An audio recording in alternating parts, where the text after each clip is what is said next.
When my puppy was about 10 weeks old, I found that the puppy was missing. I just didn't know what to do. So I actually called my vet and said, what do you do when you've lost your dog? The vet said, well, there's, you call it the pound and you do all this, but we also work with a pet psychic.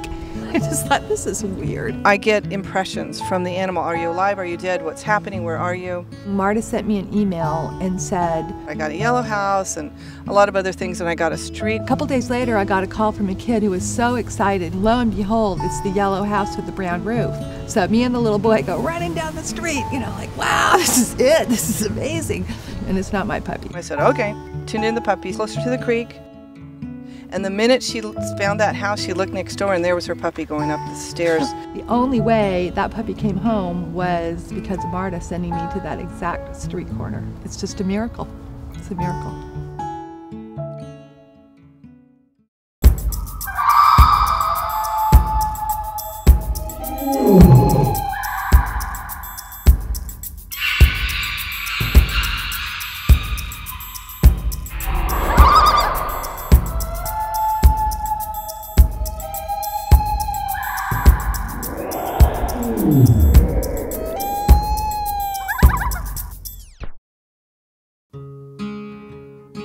My biggest question for Casper is, would she like to be set free?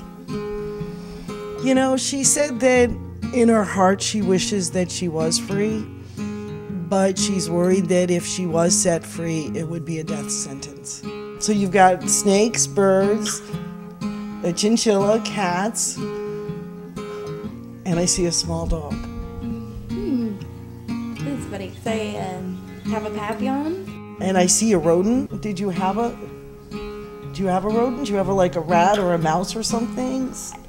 Yeah, for a week, yeah. Just this past week. What about it?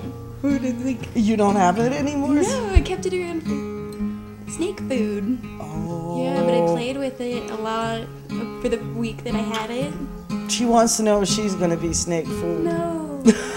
I think the snake's more worried about being dove food. Whoops. Poop happens. It does happen. I'm Viv Savage. There are people in this world who can communicate with animals, telepathically with their minds. They're called pet psychics, or animal communicators.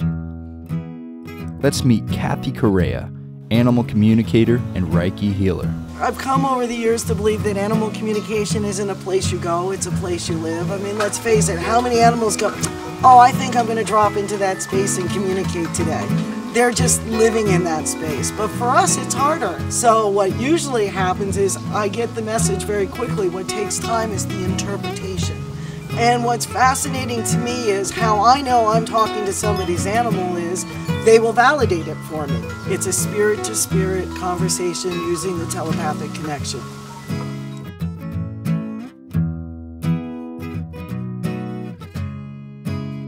Could this be real? I need to see this for myself. But first, I want to get the public's opinion on this. Not really. I don't think that that's possible. No, I don't think so. How? How does that happen? It seems as though the public has either never heard of this phenomena or they see it as science fiction, but I want to see this for myself. We got in touch with Marta Williams, pet psychic, and she's on her way to meet us right now. Before there was spoken word, we did this mind-to-mind, heart-to-heart communication. It does exist. I have it, you have it, everybody has it. Whoa, hold up. Did she just say that I can talk to animals too? If you went to the Koji in Colombia or Aborigines living in the old way and you went to them and said, hey, could you talk to animals, or could you talk to that bird, or could you talk to that bush? They go, why can't you do it? Even now, when you're talking, you're still doing the intuitive stuff underneath it. You're sending feelings, you're sending ideas, you're sending pictures. You just don't know it. If that's all you want to learn, you don't have to pay me anything, just go do it. It works. So part of what I have been doing as a biologist and as an environmentalist is helping people reconnect with nature in the ancient way. Here's my defining moment. Can I really talk to animals? Great. So I teach people how to do this on a regular basis, and there are two things you need a couple things you need to know before we start.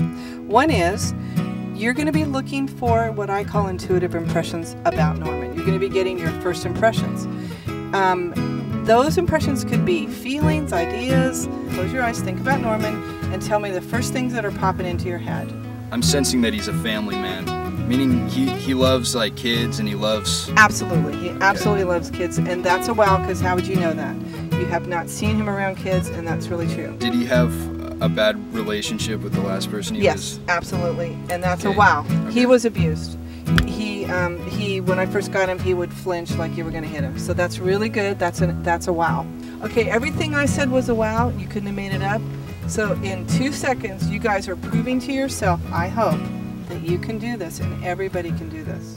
I guess only one thing's for sure. As people, we love animals. What's so bad about connecting with them on a deeper level? Now, pet psychics may not be for everybody, but as for me, I was there. I'm a believer.